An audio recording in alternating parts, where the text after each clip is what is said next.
काही साध्यासुध्या भाज्या पण चवीला एवढ्या भारी असतात ना, त्यांची चवच अविस्मरणीय असते. तशीच ही एक माझी भाजी एवढी फेवरेट आहे, मी सांगूच शकत नाही तुम्हाला. चवीला एवढी छान लागते ना, कमाल भारी. ही भाजी आहे ना, अशी एकदम चपातीसोबत चुरून वगैरे खायला खूप छान लागते. म्हणजे भाकरीसोबतही अतिशय उत्तम लागते, पण भातापेक्षा ही चपाती किंवा भाकरीसोबत खूप छान लागते. ताजी हिरवीगार मेथीची जुडी जर मार्केटला दिसली ना, तर लगेच उचला, घरी घेऊन या आणि ही भाजी नक्की ट्राय करा. तशीच मी ही भाजी घेऊन आले, निवडून घेतली, साफ केली, स्वच्छ 2-4 वेळा पाण्यातून धुवून घेतली. आणि आता आपण ही भाजी आहे ना कशी बनवते ते बघा. एवढी छान लागते ही भाजी. स्वच्छ धुवून घेतलेली ही पानं आहेत ना, मी चिरून घेणार आहे. ही खास भाजी बनते एका खास वाटणामध्ये आणि हे वाटण अगदी सहजतेने किचनमध्ये अवेलेबल असणारं साहित्यात होतं. जसं की पहिलं शेंगदाणे, दुसरं लसूण आणि तिसरं साहित्य आहे हिरव्यागार मिरच्या. याला हिरवीच मिरची वापरा, खूप छान होतं. या तिघांचं बारीक वाटण करून घ्या.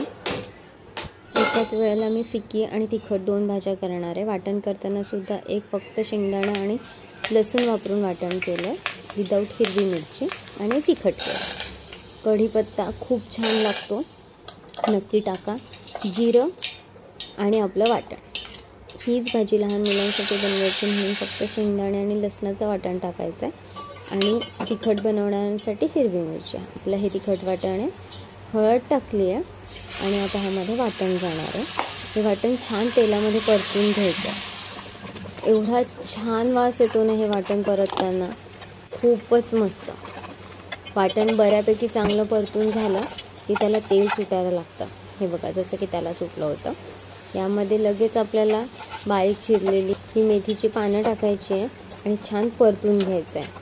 शेंगदाण्याचा पांढरेपणा, हळदीचा थोडासा पिवळसरपणा आणि मेथीमुळे येणारा हिरवा रंग अशी मिळून ह्या भाजीचा जो काही कलर येतो ना, एवढा छान दिसतो.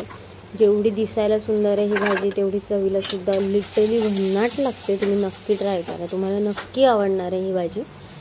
चवीनुसार मीठ टाकायचं आहे आणि ही भाजी छानपैकी अशा प्रकारे परतून झाली ना की मग आपण काय करायचं, आपण जेव्हा वाटण करतो तेव्हा मिक्सरच्या भांड्याला बऱ्यापैकी वाटण राहिलेलं असतं, त्यामुळे त्यामध्येच पाणी घालून आपण ते व्यवस्थित पाणी भाजीमध्ये टाकायचं.